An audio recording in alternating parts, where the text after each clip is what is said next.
I lay curled up on the second-hand love seat in my tiny apartment in Portland's Northwest District, one hand wrapped around a chipped mug of chamomile tea, the other shielding my eyes from the flickering screen on the coffee table. My phone lit up like a distress beacon. Calls from Dad, Mom, even Julian, my older brother. Same 3 names, over and over, like the universe was trying to force me into a corner with guilt. It had been 7 months since I walked away from that house. No fight, no shouting, not even a sarcastic goodbye.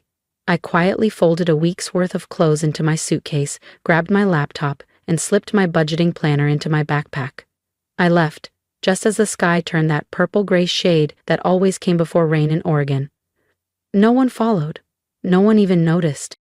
They never thought I'd really leave, because I was Nina, the dependable one, the daughter who paid off the overdue rent without complaint, the sister who covered Julian's car repair so he could focus on his music. For nearly 12 years I had been the financial spine of that household, the invisible glue holding together bad decisions, missed deadlines, and broken promises. I used to think that was love, that stepping up meant I mattered. But in this cramped studio apartment, just me, my peace, and the hum of the fridge, I saw it clearly. I was sustaining a structure built on neglect. I was the quiet sacrifice. The phone buzzed again. I didn't need to check. It would be Mom, her voice trembling with false concern. How could you abandon us like this? Followed by the inevitable guilt trip. If you still love us, you'll call. I didn't move. I just let my head fall back and closed my eyes. The silence felt like oxygen. My name is Nina Carter. I'm 30 years old, a CPA who graduated top of my class from Oregon State. I spent years believing if I just did enough, worked late, gave more, stayed quiet, I'd be seen. But I learned something else. When you're the one holding everything up, the moment you step away, they don't thank you, they just panic, and that tells you everything you need to know. No one asked why I wasn't dressed for work that morning. Not a single "where are you going" crossed anyone's lips. And now, 7 months later, after nothing but silence, they suddenly can't stop calling. Like I'm the power cord they yanked out and now can't figure out how to plug back in. I glanced at the phone again, still buzzing. I didn't silence it. I didn't block them. I just let it vibrate. Each ring felt like a small reminder that I'd finally severed the cord they used to tug on whenever life got inconvenient. And for the first time in my life, freedom didn't look like fireworks. It felt like a quiet Tuesday afternoon where the only sound was the gentle hum of my coffee maker and the light tapping of rain against the window. I started working at 15, not because I wanted pocket money, but because I already knew, deep down, that if I didn't figure it out for myself, no one else was going to. While classmates carpooled to football practice or piano recitals, I rode my rusted bike down to the grocery store and stocked shelves until closing. I saved every penny. My first purchase, a refurbished laptop. My second, accounting software. I wasn't dreaming of parties. I was dreaming of escape. No one asked if I was tired. No one noticed when I skipped dinner. But the moment Julia needed help, after dropping out of 2 different community colleges, Mom opened a new credit card to get him the latest MacBook. He's turning a new leaf, she said. This time it's different. I had learned to live with that backwards logic. When I succeeded, it was expected. When Julian failed, it was life being unfair. He's 4 years older, but in that house, I was the adult. He had bad days. I had responsibilities. When he quit the warehouse job because the manager had an attitude, Mom rushed to defend him. No one should be treated like that. When he crashed the car, Dad just sighed. These things happen. But when I earned a full scholarship to Oregon State, their only concern was, why not somewhere closer? What if Julian needs the car? When I landed a job at a top-tier consulting firm downtown, Mom frowned. So, who's going to help with errands now? I couldn't remember the last time they said, we're proud of you. Maybe they never did. I was never a daughter. I was a utility, a walking bank account with a quiet voice. I kept telling myself I was helping, that families should have each other's backs. But every time I came home after grinding through 70-hour weeks at the firm, I'd find Julian sprawled out on the living room couch, controller in hand, his feet propped on the coffee table like he owned the place. Mom would be stirring a pot of his favorite soup, humming along to her old records. Dad would be sipping his coffee, launching into the same story for the 100th time, about how his son won an elementary school art contest and showed such promise. I'm not heartless. I cared. I really did. But what I can't do anymore is exist in a world where my consistency is ignored and his chaos is celebrated. I remember once telling Mom I was saving up for a condo. Nothing huge, just something that was mine. She looked up from her tea and said, without missing a beat, "A woman buying a home alone? Aren't you worried people will think no one wants to marry you?" I didn't say anything, but that was the day I stopped hoping they'd ever truly see me. Not because I wasn't successful, but because in their eyes Julian would always matter more. I was the emergency fund, the reliable fallback. And that realization, sharp as it was, became my turning point. 7 months ago, I packed my things and left. No shouting, no scene, just quiet resolve. It started with one message from Mom while I was still at the office. "Nina, the power's out. Your dad forgot the bill again. Can you cover? We'll pay you back." Without hesitation, I sent $132.00. Then came the water bill, the internet, Dad's supplements, all neatly explained, all temporary, until temporary became expected. At first I didn't mind, I earned well. But soon they stopped asking and started assigning. Send Julian $200.00 for a design class. Dad's root canal was expensive. Here's the invoice. Suddenly, I was the bank. And just when I was finally prepping my mortgage application, Dad called. His tone was uneasy. "Nina, we're in a bit of a bind with the house. The bank's threatening foreclosure. We just need a little help, a few weeks' worth." I froze. That house, old and cramped, was still my childhood home, where I once taped up vision boards of the life I wanted, where I once believed they'd be proud of me. Before I ever dreamed of stainless steel countertops and hardwood floors, my dream was just to have a bedroom again. One that wasn't replaced by a sofa bed so Julian could temporarily move back in. "How much do you need?" I asked, even though I already knew. "Around $980.00 a month," they said. "Just for a few months, just until your dad and I get back on our feet." And I agreed. That first transfer went through later that night, right after I canceled the deposit on the downtown apartment I had been saving for over a year. But it wasn't just a few months. It became nearly 2 years. 2 years, over $20,000.00 sent. That didn't even include car insurance, roof repairs, or Julian's birthday gifts, which somehow became family obligations. What hurt the most wasn't the money. It was the expectation, the way they acted like it was normal. No thank yous, no can you manage this, just demands dressed up as needs. Julian still didn't have a job. When I asked about it, Mom just sighed and said, "He's finding his path, Nina. Don't pressure him." Pressure? I was working 60-hour weeks to cover his share, and I was the problem? I started logging every transfer. Date, purpose, amount. Not because I expected repayment, God no. I just needed proof that I wasn't crazy, that this wasn't how it was supposed to be. But even when I tried to back away, another message always came. "Dad's meds are overdue. The water heater's acting up again.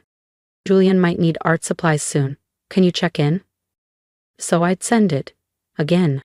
And slowly I stopped checking my own accounts in the morning because seeing the near-empty balance made me feel like I was suffocating.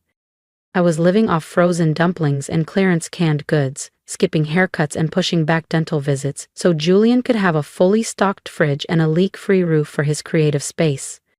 Then one night, at a corner store 2 blocks from my apartment, I opened my wallet and couldn't afford a gallon of milk. That was the moment it clicked. I wasn't being strong, I was being drained. I used to believe love meant sacrifice.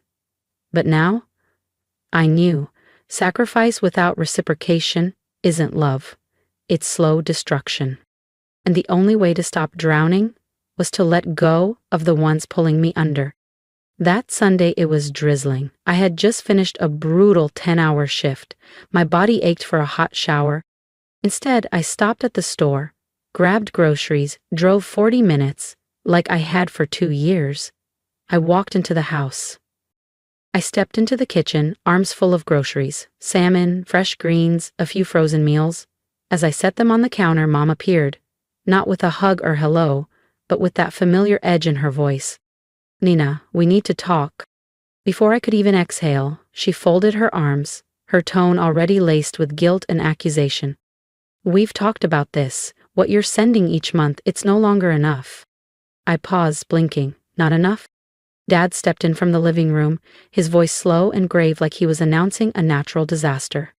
"You live alone, you make good money. Meanwhile, we're barely keeping things together here. Don't you think that's a little unfair?" I stared at the two people who raised me, now standing in front of me like I was a resource to be managed, not a daughter to be supported. I kept my voice calm, even though my chest was on fire. "I've paid your mortgage for almost 2 years. I've covered utilities, medical expenses, roof repairs, and you're telling me it's still not enough?" From the couch, Julian stretched and muttered, "It's not like you're hurting. What's wrong with sharing a little?" I turned to face him, locking eyes with the 32-year-old who had never paid a single bill in his life. "Sharing goes both ways, Julian," I said, voice like ice. "You've only ever taken." Mom snapped. "That's enough, Nina. You're being disrespectful." I inhaled deeply. I'd heard that line before, more times than I could count. That phrase had always been her shield, her way to silence me. "I'm disrespectful for pointing out the truth?" I asked, my voice tight, trembling but strong. Mom's jaw clenched, her lips forming that thin line I had grown up learning to read. That look of wounded martyrdom. And then, the dagger. "If it's such a burden, then go, walk out that door. And don't come back." Time froze. She didn't realize how often I'd replayed that sentence in my head. But now I had nothing left to prove. No one stopped me. No one begged me to stay.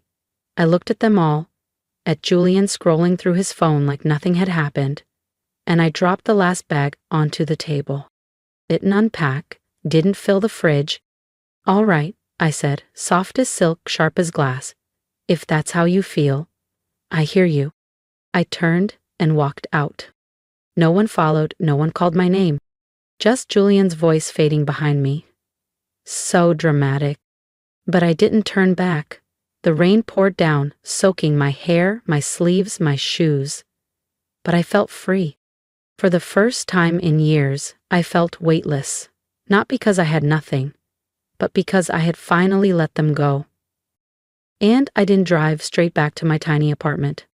If you've ever had to walk away to find your peace, hit subscribe, because Nina's story isn't over and what she does next will change everything.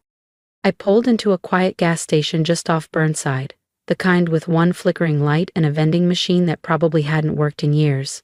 I opened my contacts list, scrolled past Mom, Dad, and Julian. My thumb hovered for a moment, then I tapped lock. I sat there in silence. I didn't know what the fallout would be. Couldn't predict the storm that would hit once they realized their personal ATM had gone offline. But there was one thing I finally understood. I wasn't going back. Not because I was angry, not out of spite, but because I had finally learned that kindness without boundaries becomes a blueprint for being used. My new place was on the 3rd floor of a weathered building near the Pearl District. Faded white paint, creaky stairs, and a hallway that always smelled like cedar and old books. But to me, it was sanctuary. No 6 a.m. wake-up calls for doctor appointments. No midnight texts asking for help with the electric bill. No more weekend grocery runs that ended in food no one even bothered to cook. I moved in with 2 suitcases and a thrifted blanket, but the freedom? Priceless. The first few months felt like relearning how to live. Each morning, I made coffee, opened the blinds, and let the Portland light spill in. There was no TV yelling in the background, no passive-aggressive sighs, no one reminding me what I owed them. I spent weekends exploring, reading in coffee shops, and walking through Forest Park. I started an online course on financial planning, not because I had to, but because I wanted to. And with no one siphoning off my paycheck, my bank account slowly but surely stabilized. I was finally saving, building, breathing. But that peace? It didn't last. By month 3, it started again. A text from Mom.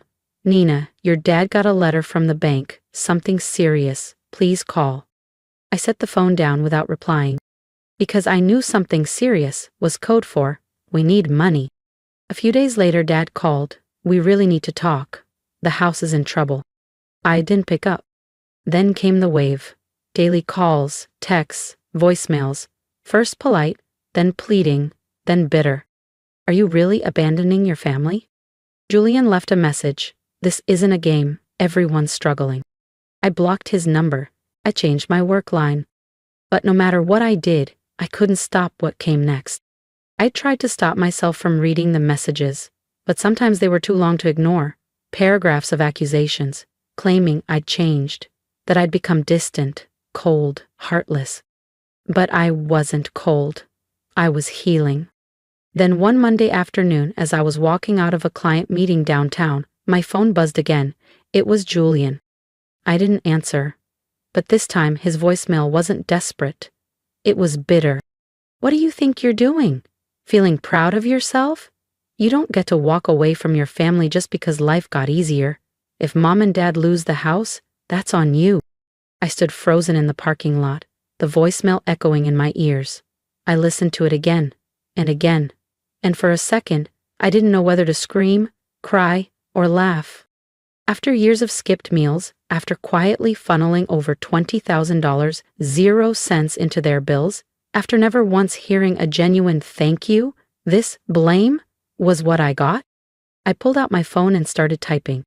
I've paid my part and yours for years. If things fall apart now, maybe everyone should ask who never did anything. But I deleted it. Because I knew better. Words wouldn't change anything. To them, I was never really a daughter, never a sister. I was the solution. And when the solution stopped working, all they had left was someone to blame.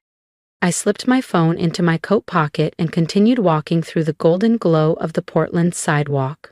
Autumn leaves rustled around my ankles. For the first time in a while, I felt lighter. Later that evening, I stepped out of another meeting and checked my phone. A message from Dad. Nina, why haven't you paid the mortgage this month? The bank's pressing us now. I stopped mid-step in the hallway. My hands went cold. I hadn't sent them a dime in nearly 6 months. I had made it clear. No more money. But the way he phrased it, pressing us now, chilled me, like he truly believed I had still been covering it all this time. Or worse, like he told the bank that I was. Something didn't sit right. That night, I brewed a cup of mint tea, sat at my kitchen table, and opened my laptop. I logged into the old joint bank account, the one they had once insisted I use to make things easier. I had never checked it before. I had trusted them. Why wouldn't I? I scrolled through the transaction history, line by line. Every payment I had made was right there. Documented, time-stamped, precise. But the last mortgage payment? It was dated 8 months ago, a full 2 months before I stopped sending money. And right below it, a red alert. Mortgage status, delinquent, 3 months past due. Account overdue, 8 months. Outstanding balance, $6,480, 0 cents. Status, at risk of foreclosure. I pressed a hand over my mouth, trying to calm the quick, sharp rhythm of my breathing. What did this mean? I had kept sending money, on time, every month, for 3 full months after that final payment. But the bank hadn't received a single dollar since then? I opened my personal banking app, scrolled back. There it was. Nearly $3,000, 0 cents, sent after that last mortgage payment. They received it, I had proof. But it hadn't gone to the house. No explanation, no warning, just silence. The chill that moved through me wasn't just disappointment. It was something deeper, colder. It was betrayal. The kind that grabs you by the spine and reminds you how naive trust can be.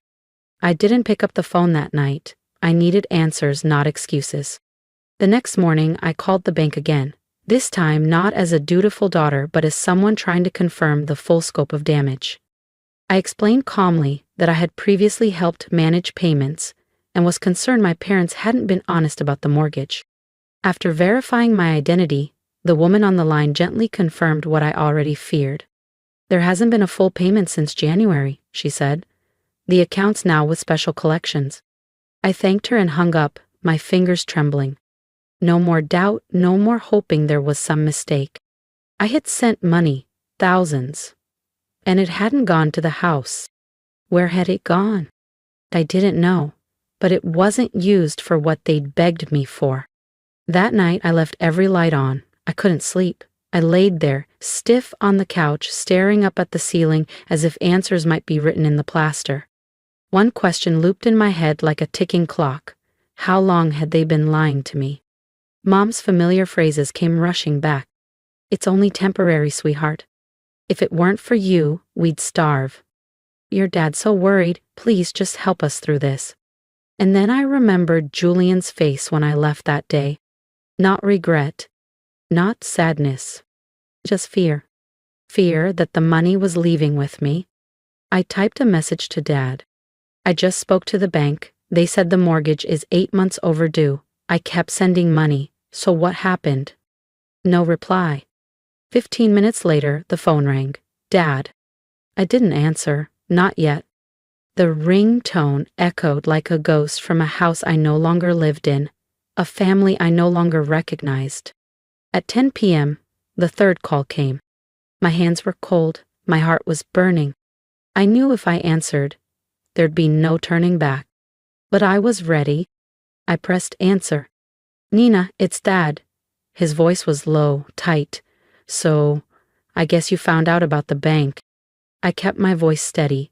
I didn't just find out, I confirmed it. The mortgage is 8 months behind, and I kept sending money. So where did it go? There was a pause, then a sigh, long and tired, like it might cover the truth. I know you're angry, but it's not what you think. I gave a bitter half smile, even though no one could see it. Not what I think. I sent money for the house. The house didn't get paid for. What part of that am I misunderstanding? That's when Mom's voice suddenly cut in, sharp and high-pitched as ever. Nina, don't you dare speak to your father like that, she snapped. You don't understand what we've been going through. Everything's been falling apart since you left. I narrowed my eyes, standing in the middle of my living room. Since I walked away, or since I stopped paying for everyone else to live comfortably? You? Don't speak to me like that, she barked back. I have done everything for this family. Julian lost his job.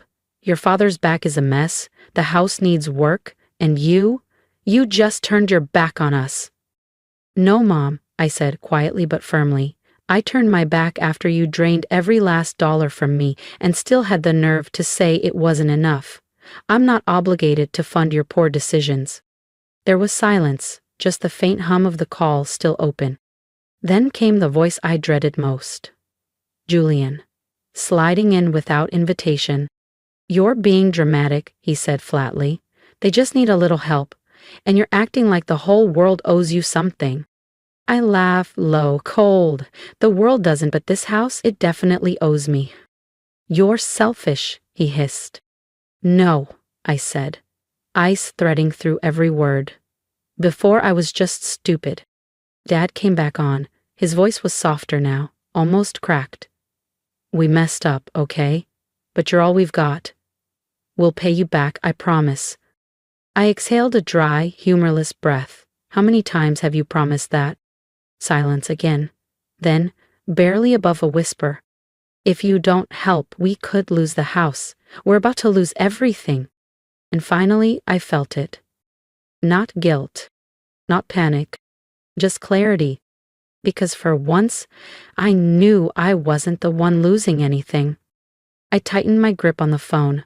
My chest ached, but my voice stayed steady. Then lose it, I said, because it's not my responsibility anymore. Nina, you can't, Dad started. Can't what? I snapped. Can't walk away after being pushed past every limit? I didn't wait for him to finish.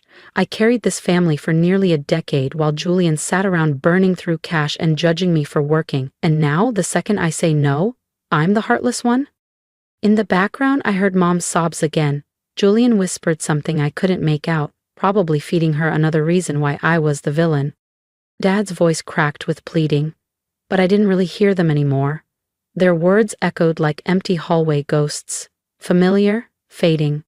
I took a breath, one that felt like it came from somewhere deep and long forgotten. I'm done helping, I said, not because I'm cruel, but because I've done more than enough. You all need to learn how to live without me. That's the only thing I'm leaving behind. And I hung up, not in anger, but in peace. After that final call, I turned off my phone and left it untouched on the kitchen table for 3 days.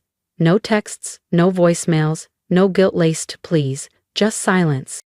And I had never known silence to feel so sacred. The next morning, I rose early, brewed coffee, and stepped onto my little balcony. The city glowed beneath a golden Portland sunrise. My apartment wasn't much. The ceiling was low, the wood floors creaked with every step, but it was mine. No knocks on the door asking for gas money, no guilt-tripping calls, no one blaming me for choosing my own life. Freedom wasn't loud like I expected. It was soft, gentle, like the first inhale after surfacing from deep water. But even silence can stir doubt. In the quiet hours after dark, I sometimes wondered, did I go too far? I cut contact. I let the house teeter on foreclosure. I left the people who once raised me to deal with their own chaos. I had always been their foundation. Now I was the one who walked away. Was I too harsh? I finally opened my voicemail, the one I'd been avoiding. Mom, you'll regret this. That house means everything to me. Dad, we're out of options. If you don't help, it's over. Julian, you're letting us sink just because of your pride. I listened to each one. Didn't skip a second. But this time, I didn't cry. I just felt tired, exhausted. They always knew how to make me doubt myself, not with violence, but with guilt. You are the pride of this family. We'd be lost without you. But that pride, that love, it never sounded like thank you. It wasn't pride they held onto, it was a shield, one they used to cover their mistakes. Every time they didn't want to take responsibility, they'd throw out the same lines. You're the strong one, you always come through. I thought about the nights I stayed up past midnight crunching numbers for clients, only to wake up to Julian sneering that I didn't know how to live in the moment. I remembered canceling the one vacation I had planned all year because Mom texted me that they were short on rent again. And I'll never forget the look on her face when I finally told her I was tired. Not sympathy, not concern, just that quiet, icy disappointment, like I'd failed her for having needs of my own. I walked into my bedroom, sat on the edge of the bed, and ran my fingers across the fraying edge of an old quilt from college. And the question returned, what if they really do lose the house? What if one day I get a call saying they have nowhere to go? Would I feel guilty? I'm the reason they stayed afloat for almost 10 years. That doesn't just disappear because I stopped helping 6 months ago. But guilt? Guilt doesn't need facts. It just creeps in, quiet and sharp. Maybe I wasn't the perfect daughter. Maybe I was too firm. But if I hadn't drawn the line, I'd be sitting here with an empty wallet and a hollow heart. I'm not telling this story for applause. I'm not asking anyone to say I was right. I just want to understand. To know if anyone else has felt like this, shouldering a family's entire weight, being called ungrateful for saying no once. Has anyone else been labeled cold for finally choosing peace? And if you're still here, I genuinely want to ask, did I do the right thing? I chose to live for myself, but is there a cost I haven't seen yet? I don't know. But maybe you do. Maybe your message, your story, your honesty can remind me I'm not the only one. If you've made it this far, thank you for listening. Thank you for sitting with my story. I never thought I'd have to choose between loyalty and peace, between being the backbone of my family and finally standing up for myself. But I did. And I'm still learning how to live with that choice. So now I turn to you. Not for validation, but for connection. Have you ever had to walk away from the people you thought would always be there? Have you ever been called cold just for setting boundaries? Please share your thoughts below, not just for me, but for anyone else reading who may be quietly carrying the same weight. What would you have done if you were in my shoes? What advice would you give to someone torn between love and self-preservation? And, if you believe in the power of reclaiming your worth, hit that subscribe button, because this journey is far from over.